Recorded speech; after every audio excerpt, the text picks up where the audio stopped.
حضرت اویس قرنی رضی اللہ تعالیٰ عنہ مسلمان ہوئے، بڑا دل چاہتا تھا حضور سے ملنے کو، آئے بھی 2 دفعہ، آپ نے باتیں سنی ہوئی۔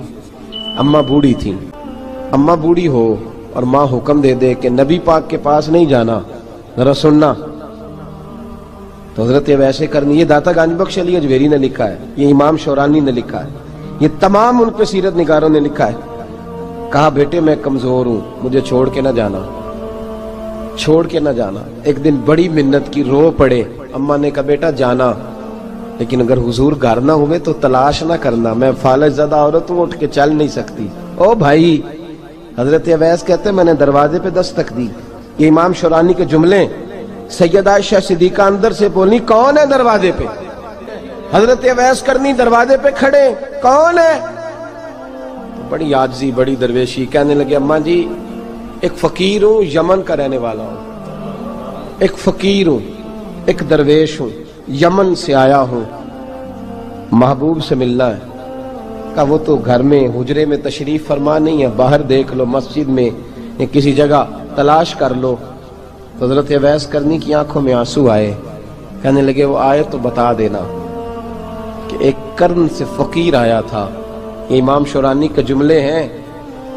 حضرت عائشہ کہتی ہے مجھے بتانا نہیں پڑا، محبوب گھر آئے تو آتے ہی پوچھنے لگے عائشہ کوئی آیا تھا؟ علم غیب رسول کے منکر اس حقیقت کو بھول جاتے ہیں، غیب مانا کہ راز ہے لیکن راز اپنوں سے کب چھپاتے ہیں۔ نبی کریم صلی اللہ علیہ وسلم کوئی آیا تھا؟ حضرت عائشہ نے سوال عرض کی یا رسول اللہ آپ کو کیسے لگا؟ حضور فرمانے لگے کسی کی خوشبو آ رہی ہے، کسی کی، یہ امام شورانی کے لفظ ہے، کسی کی، اگرچہ غالب خوشبو خود محبوب کی ہے، کسی کی خوشبو آ رہی ہے۔ کہ حضور قرن کا رہنے والا کو فقیر آیا تھا، سلام چھوڑ کے چلا گیا۔ جناب عائشہ کہتے ہیں حضور کی آنکھوں میں آنسو آئے۔ میں نے کہا حضور وہ گیا کیوں؟ تو محبوب نے فرمایا اس کی ماں بوڑھی ہے، اس کی ماں۔ محبوب اگر اماں کے لیے کہتے ہیں چل دیکھیں نا تابی بنے، وہ صحابی نہیں بن سکے، تابی، تو تبلیغ کرنے کیسے چلا جاتا ہے بیمار ماں کو چھوڑ کے؟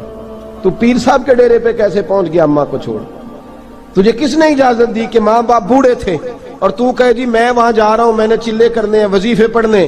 بھئی جب حضرت اویس قرنی اعلیٰ حضرت امام اہل سنت رحمت اللہ علیہ، آپ نے لکھا ہے کہ وہ جو محبوب کا فرمان ہے نا بخاری مسلم میں، رضا اللہ فی رضا الوالد، فرمایا جس کی والد راضی اس کا اللہ راضی، اور جس کا باپ ناراض اس کا اعلیٰ حضرت فرماتے ہیں ایک 100 ولی، ایک جگہ پہ فرماتے ہیں 1000 ولی ایک طرف بیٹھ کے کہہ دینا کہ یا اللہ اس بندے کو بخش دے،